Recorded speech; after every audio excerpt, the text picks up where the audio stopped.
നമ്മൾ 12ാമത്തെ വീഡിയോയിലോട്ട് എല്ലാ കുട്ടികളെയും സ്വാഗതം ചെയ്യുന്നു. ഇന്ന് നമ്മൾ ഡിസ്കസ് ചെയ്യാൻ പോകുന്നത് വെൻ ഡയഗ്രാം. അപ്പൊ എന്താണ് when diagram? How can represent Venn diagram? So what are the main applications of when diagram? ഇത്രയും കാര്യങ്ങളാണ് ഇന്ന് നമ്മൾ നോക്കാൻ പോകുന്നത്. അപ്പൊ വെൻ ഡയഗ്രാമത്തിന്റെ അപ്ലിക്കേഷൻ എന്ന് പറയുമ്പോൾ ഒരുപാട് തലത്തിൽ നമ്മൾ യൂസ് ചെയ്യാറുണ്ട്. ഡയറക്റ്റ് ഓർ ഇൻഡയറക്റ്റ്, മറ്റേ സബ്ജക്റ്റിലോ നമുക്ക് ബാങ്ക് എക്സാം അങ്ങനെയൊക്കെ സ്ഥലത്തൊക്കെ നമുക്ക് വെൻ ഡയഗ്രാം ഒരുപാട് തലത്തിൽ ഇതിന്റെ അപ്ലിക്കേഷൻ ലെവൽ വരുന്നുണ്ട് എന്ന കാര്യം മനസ്സിലാക്കുക. അതൊക്കെ മാത്സിലുള്ള ഒരു കോൺസെപ്റ്റാണ് യൂസ് ചെയ്യുന്നത്. അപ്പൊ വെൻ ഡയഗ്രാം എന്ന് പറയുന്നത്, Venn diagram consist of rectangles and closed curves ആയിട്ട് യൂസ് ചെയ്യും.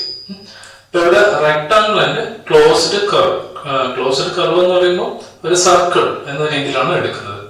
അപ്പൊ ഇവിടെ universal set is denoted by rectangles and closed curve എന്ന് പറയുന്നത് സബ്സെറ്റിനെയാണ് യൂസ് ചെയ്യുന്നത്. അപ്പൊ ഇവിടെയുള്ള രണ്ട് നൊട്ടേഷൻ സിമ്പിൾ മാത്രമേ ഉള്ളൂ. ഒന്ന് റെക്ടാംഗിൾസ് ആൻഡ് സർക്കിൾ. റെക്ടാംഗിൾ എന്ന് പറയുന്നത് യൂണിവേഴ്സൽ സെറ്റിനെയും, യു എന്ന് പറയുന്നത് യൂഷ്വൽ ആയിട്ട് ഡിനോട്ട് ചെയ്യും, സബ്സെറ്റ് എന്ന് പറയുന്നത് സർക്കിൾ ആയിട്ട് യൂസ് ചെയ്യും.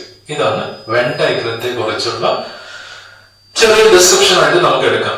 അപ്പൊ അതിന്റെ ഒരു എക്സാം നോക്കുവാണെങ്കിൽ universal set U equal to set 1, 2, 3 etcetera 10. ഇപ്പൊ 4, 5, 6, 7 അതൊക്കെ ഉണ്ട്. A equal to 2, 4, 6, 8 represent Venn diagram. ഇതാണ് ക്വസ്റ്റ്യൻ. അപ്പൊ നമ്മൾ ആദ്യം ചെയ്യേണ്ടത് എ സബ്സെറ്റ് യു ആണ് നോക്കുക. ക്ലിയർലി എയിലുള്ള എല്ലാം യുവിലുണ്ട്. അപ്പൊ എ സബ്സെറ്റ് യു. ഓക്കെ, ഇനി വെൻ ഡയഗ്രാം ഉപയോഗിച്ച് റെപ്രസെന്റ് ചെയ്യുമ്പോൾ യു എന്ന് പറയുന്നത് യൂണിവേഴ്സൽ സെറ്റ് ആണ്. യു എന്ന് പറയുന്നത് യൂണിവേഴ്സൽ സെറ്റ് യു ആയിട്ട് എടുത്തു. ഇത് സബ്സെറ്റ് യു ആണ്. സോ അത് എന്തായിട്ട് എടുത്താം? ഒരു ക്ലോസ്ഡ് കർവ് ഓർ സർക്കിൾസ് ആയിട്ട് യൂസ് ചെയ്തു. അത് എ കൊണ്ട് ഡിനോട്ട് ചെയ്തു. ഓക്കെ, ഇനി എയിലുള്ള നമ്പർ ഏറ്റവും ചെറുത് ഇതും, ദിസ് ഇസ് എ ഹയസ്റ്റ്. അപ്പൊ സ്മോളസ്റ്റ് ഇവിടെയും, സ്മോളസ്റ്റ് ആണ് ആദ്യം റെപ്രസെന്റ് ചെയ്യുന്നത്. ഇവിടെ എന്ത് എഴുതിയാലും അത് ഇവിടെ എത്തിക്കൊള്ളും. ഓക്കെ, ഇത് വേറെ അല്ല. അപ്പൊ നമ്മൾ ആദ്യം 2, 2, 4, 6, 8 ഇത് ഓർഡർ ഒന്നുമല്ല, എല്ലാ നമ്പറും ഇവിടെ ഉണ്ടായാൽ മതി. 2, 4, 6, 8 എങ്ങനെ വേണമെങ്കിൽ നിങ്ങൾക്ക് എഴുതാം. ഇനി ഇതിൽ പെടാത്ത നമ്പർ, ബാക്കിയുള്ള നമ്പറൊക്കെ എന്ത് ചെയ്യാം? യുവിലുള്ള ഉണ്ട്. യു എന്ന് പറയുമ്പോൾ 1 to 10 ആണ്. 1 to 10. സോ യുവില് എല്ലാ നമ്പേഴ്സും വരണം. അപ്പൊ ഇതിൽ എഴുതാത്ത നമ്പറൊക്കെ ഇവിടെ എഴുതാം. ഇപ്പൊ 1 എഴുതി, ഇവിടെ 2 ഉണ്ട്. 2 ഓട്ടോമാറ്റിക് ഇവിടെ എത്തിക്കോളും. അവിടെ 3 ഇല്ല, 3 എഴുതി.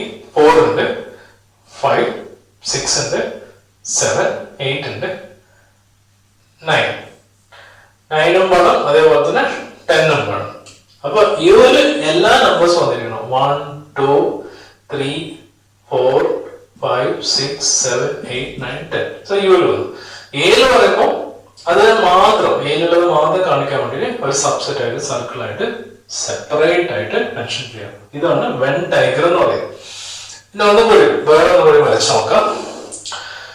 U equal to set 1, 2, 3 etcetera 10 ആണ്. എ ഈക്വൽ ടു 2, 4 ആണ്. ബി ഈക്വൽ ടു 2, 4, 6, 8 2, 4, 6, 8 ഇങ്ങനെയാണ് മാർക്ക് ചെയ്യുന്നത്. അപ്പൊ ആദ്യം നമ്മൾ ചെക്ക് ചെയ്യേണ്ടത്, ഇതാണ് നമ്മൾ മെയിൻ സെറ്റ് എന്ന് പറയുന്നത്. എ സബ്സെറ്റ് യു ആണ് നോക്കാം. എ സബ്സെറ്റ് യു ആണ്. ബി സബ്സെറ്റ് യു ആണ്. ഓക്കെ, അപ്പൊ എല്ലാം ഉൾക്കൊള്ളുന്നുണ്ട്. ഇനി നമ്മൾ ചെയ്യേണ്ടത്, നമ്മൾ കണ്ടീഷൻ വരക്കാം. So rectangle shape is consist of universal set U. ഇവിടെ എയും ബിയും ഉണ്ട്.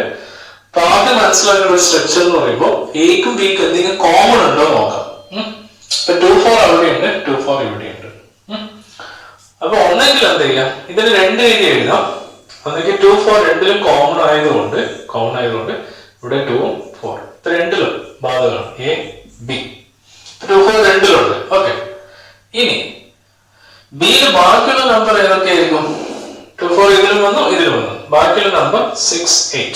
6 8.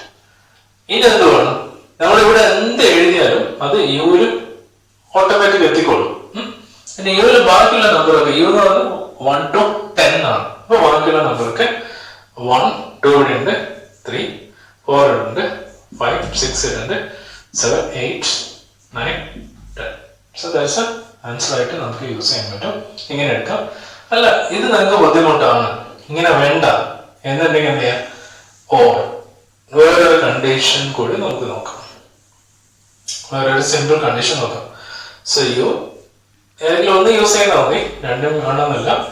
ഇപ്പൊ ഇവിടെ A24 B24 6 8 ആണ്. 24 കോമൺ ആണ്. സോ കോമൺ ആയതുകൊണ്ട് ഞാനിപ്പോ ചെയ്യുന്നത് അതിൽ ഏറ്റവും ലാർജ് എന്ന് പറയുന്നത് അല്ല, ഏറ്റവും സ്മോൾ എ ആണ്. അതിനെക്കാട്ടും കുറച്ചും കൂടി ഹയർ ആണ്. ഇത് സർക്കിളായിട്ട് കുറച്ചും കൂടി താഴ്ത്തിയായിട്ട് വെക്കാം.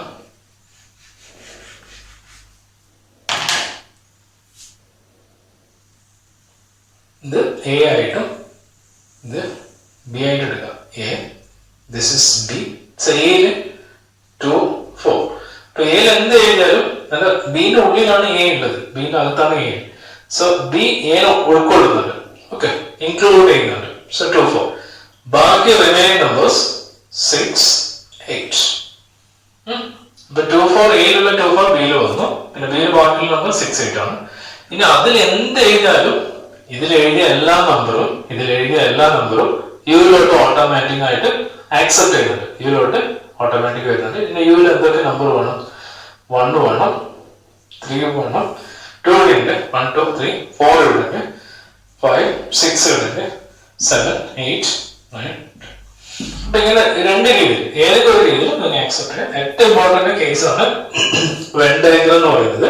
ഇപ്പൊ വെൻ ഡയഗ്രം എന്ന് പറയുന്നത് it consist of rectangles and closed curves ആയിട്ട് യൂസ് ചെയ്യും. റെക്ടാങ്കിൾസ് എന്ന് പറയുന്നത് യൂണിവേഴ്സൽ സെറ്റിനെ റെപ്രസെന്റ് ചെയ്യും. ക്ലോസ്ഡ് കർവ് എന്ന് പറയുന്നത് സബ്സെറ്റിനെ ഡിനോട്ട് ചെയ്യും. ഓക്കെ, ഈ കാര്യങ്ങളൊക്കെ ഒന്നുകൂടി മനസ്സിലാക്കി വെക്കാം. നമുക്ക് അടുത്ത വർഷം യൂസ് ചെയ്യാനുണ്ട് എന്ന ഒരു ഫാക്ട് അറിഞ്ഞു വെക്കാം. സോ ഇത്രയും പറഞ്ഞാണ് നമുക്കിവിടെ സ്റ്റാർട്ട് ചെയ്യാം. ഓക്കെ.